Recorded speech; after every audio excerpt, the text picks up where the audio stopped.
आजादी से 2 दशक पहले अंबेडकर ने अपने आप को अपने अनुयायियों के साथ स्वतंत्रता आंदोलन से अलग थलग कर लिया था। अछूतों के प्रति गांधी जी के अनुराग और उनकी तरफ से बोलने के उनके दावे को अंबेडकर एक जोड़ तोड़ की रणनीति मानते थे। जब 14 अगस्त 1931 को गांधी जी से उनकी मुलाकात हुई थी, तो गांधी जी ने उनसे कहा था कि मैं अछूतों की समस्याओं के बारे में तब से सोच रहा हूं जब आप पैदा भी नहीं हुए थे। मुझे ताज्जुब है कि इसके बावजूद आप मुझे उनका हितैषी नहीं मानते।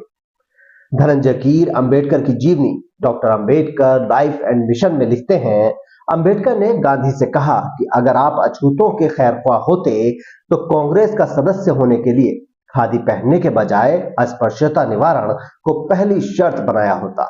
किसी भी व्यक्ति को जिसने अपने घर में कम से कम एक अछूत व्यक्ति या एक महिला को नौकरी नहीं दी, या उसने एक अछूत व्यक्ति के पालन पोषण का बीड़ा न उठाया हो, या उसने कम से कम एक सप्ताह में एक बार किसी अछूत व्यक्ति के साथ खाना ना खाया हो, तो उसे कांग्रेस का सदस्य बनने की अनुमति नहीं दी जानी चाहिए थी। आपने कभी भी किसी जिला कांग्रेस अध्यक्ष को पार्टी से निष्कासित नहीं किया जो मंदिरों में अछूतों के प्रवेश का विरोध करते देखा गया हो। 26 फरवरी 1955 में जब बीबीसी ने अंबेडकर से गांधी के बारे में सवाल पूछा, तो उन्होंने कहा था कि मुझे इस बात पर काफी हैरानी होती है कि पश्चिम गांधी में इतनी दिलचस्पी क्यों लेता है। जहां तक भारत की बात है, वो एक देश के इतिहास का एक हिस्सा भर है, कोई युग निर्माण करने वाले नहीं। गांधी की यादें इस देश के लोगों के जहन से जा चुकी हैं। अंबेडकर अपने जमाने में भारत के सबसे पढ़े लिखे विद्वान थे।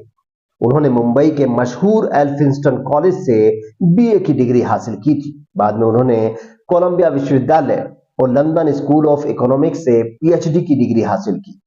शुरू से ही वो पढ़ने, बागवानी करने और कुत्ते पालने के शौकीन थे। उस जमाने में उनके पास देश में किताबों का सबसे बेहतरीन संग्रह था। मशहूर किताब इनसाइड एशिया के लेखक जॉन गुंथर ने लिखा है कि जब 1938 में मेरी राजगृह में अंबेडकर से मुलाकात हुई थी, तो उनके पास 8000 किताबें थी। उनकी मृत्यु तक ये संख्या बढ़कर 35,000 हो गई थी। बाबा साहेब अंबेडकर के निकट सहयोगी रहे। शंकरानंद शास्त्री अपनी किताब my experiences and memories of doctor Baba Saheb Ambedkar में लिखते हैं, मैं रविवार 20 दिसंबर 1944 को दोपहर 1 बजे अंबेडकर से मिलने उनके घर गया। उन्होंने मुझे अपने साथ जामा मस्जिद इलाके में चलने के लिए कहा। मैंने उनसे कहने की कोशिश की कि दिन के खाने का समय हो रहा है, लेकिन उन पर इसका कोई असर नहीं हुआ। जामा मस्जिद में होने की खबर चारों तरफ फैल गई और लोग उनके चारों ओर इकट्ठा होने लगे। इस भीड़ में भी उन्होंने विभिन्न विषयों पर करीब 2 दर्जन किताबें खरीदी। वो अपनी किताबें पढ़ने के लिए किसी को भी उधार नहीं देते थे। वो कहा करते थे कि अगर किसी को उनकी किताबें पढ़नी है, तो उसको उनके पुस्तकालय में आकर उन्हें पढ़ना चाहिए।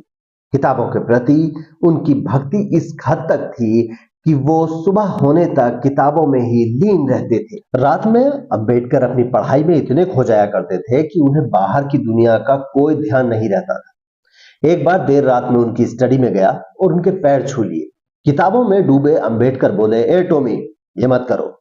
मैं थोड़ा अचंभित हुआ। जब बाबा साहेब ने अपनी आंख ऊपर उठाई तो मुझे देखकर वो झेप गए। वो पढ़ने में इतने ध्यान मग्न थे कि उन्होंने मेरे स्पर्श को कुत्ते का स्पर्श समझ लिया। अंबेडकर की जीवनी लिखने वाले धनंजय कीर ने लिखा है कि अंबेडकर पूरी रात पढ़ने के बाद भोर में सोने जाते थे। सिर्फ 2 घंटे सोने के बाद वो थोड़ी कसरत करते थे। उसके बाद वो नहाकर नाश्ता किया करते थे और अखबार पढ़ने के बाद वो अपनी कार से कोर्ट चले जाते थे।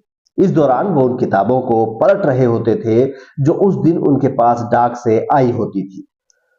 कोर्ट खत्म होने के बाद वो किताब की दुकानों के चक्कर लगाया करते थे और जब वो शाम को घर लौटते थे तो उनके हाथ में नई किताबों का एक बंडल हुआ करता था। जहां तक बागवानी की बात है, तो दिल्ली में उनसे अच्छा और दर्शनीय बगीचा किसी के पास नहीं था।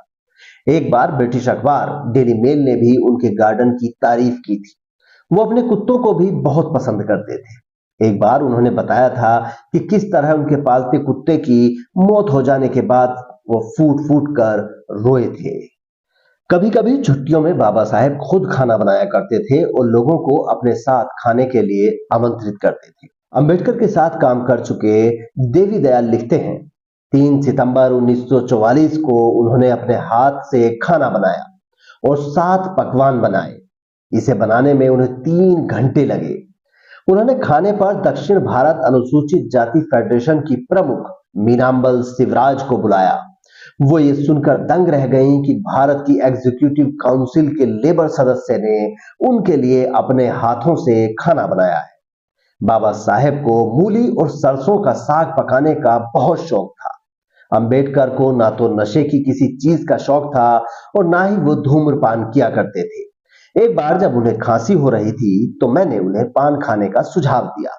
उन्होंने मेरे अनुरोध पर पान खाया जरूर, लेकिन अगले ही सेकेंड उसे ये कहते हुए थूक दिया कि ये बहुत कड़वा है।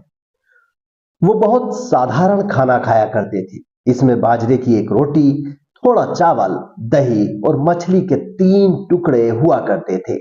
घर पर सुदामा को अंबेडकर के काम में मदद के लिए रखा गया था। एक दिन सुदामा जब देर रात फिल्म देखकर लौटे तो उन्होंने सोचा कि उनके घर के अंदर घुसने से बाबा साहेब के काम में खलल पड़ेगा, जो कि उस समय पढ़ने में मशगूल थे। लिहाजा वो दरवाजे के बाहर ही जमीन पर सो गए। आधी रात के बाद जब अंबेडकर ताजी हवा लेने बाहर निकले तो उन्होंने दरवाजे के बाहर सुदामा को सोते हुए पाया। जब अगले दिन सुबह सुदामा की आंख खुली तो उन्होंने पाया कि बाबा साहेब ने उनके ऊपर अपना ओवरकोट डाल दिया है।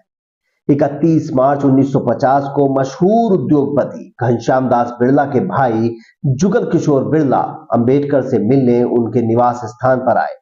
कुछ दिनों पहले बाबा साहेब ने मद्रास में पेरियार की उपस्थिति में हजारों लोगों के सामने भगवत गीता की आलोचना की थी। बाबा साहेब के सहयोगी रहे शंकरानंद शास्त्री अपनी किताब my experiences and memories of doctor Baba Saheb Ambedkar में लिखते हैं, बिरला ने उनसे सवाल किया कि आपने गीता की आलोचना क्यों की, जो कि हिंदुओं की सबसे बड़ी धार्मिक किताब है। उनको इसकी आलोचना करने के बजाय हिंदू धर्म को मजबूत करना चाहिए था। जहां तक छुआछूत को दूर करने की बात है तो वो इसके लिए 10 लाख रुपए देने के लिए तैयार हैं। इसका जवाब देते हुए अंबेडकर ने कहा था कि मैं अपने आप को किसी को बेचने के लिए नहीं पैदा हुआ हूं। बाहर जाने, वापस आने और व्यर्थ की बातों में मेरा कम से कम 1 घंटा बर्बाद होगा। इस समय का इस्तेमाल मैं कुछ बेहतर काम के लिए करना चाहूंगा। अपने जीवन के अंतिम पड़ाव में बाबा साहेब ने वायलेंस सीखना शुरू किया था। उनके सचिव रहे नानक चंद रत्तू अपनी किताब last few years of doctor Ambedkar में लिखते हैं, एक दिन मैंने उनके बंद कमरे में चिपके से झांक कर एक अद्भुत नजारा देखा। बाबा साहेब दुनिया की चिंताओं से दूर अपने आप में मग्न कुर्सी पर बैठे वायलिन बजा रहे थे। मैंने जब ये बात घर के बाकी सदस्यों से बताई तो वो जाकर भी अद्भुत नजारा देखने लगे। मैंने जब ये बात घर में काम करने वाले लोगों को बताई तो सबने जाकर वो अद्भुत दृश्य देखा। बाबा साहेब ने अपना पूरा जीवन पढ़ने और दूसरों को शिक्षित करने में लगाया। आज के दौर में अगर कोई उनका आधा भी अध्ययन कर ले तो इस दुनिया का सबसे सफल इंसान बन जाए। लेकिन संविधान निर्माता के जैसे अभी तक न कोई पैदा हुआ है और ना ही शायद कभी होगा।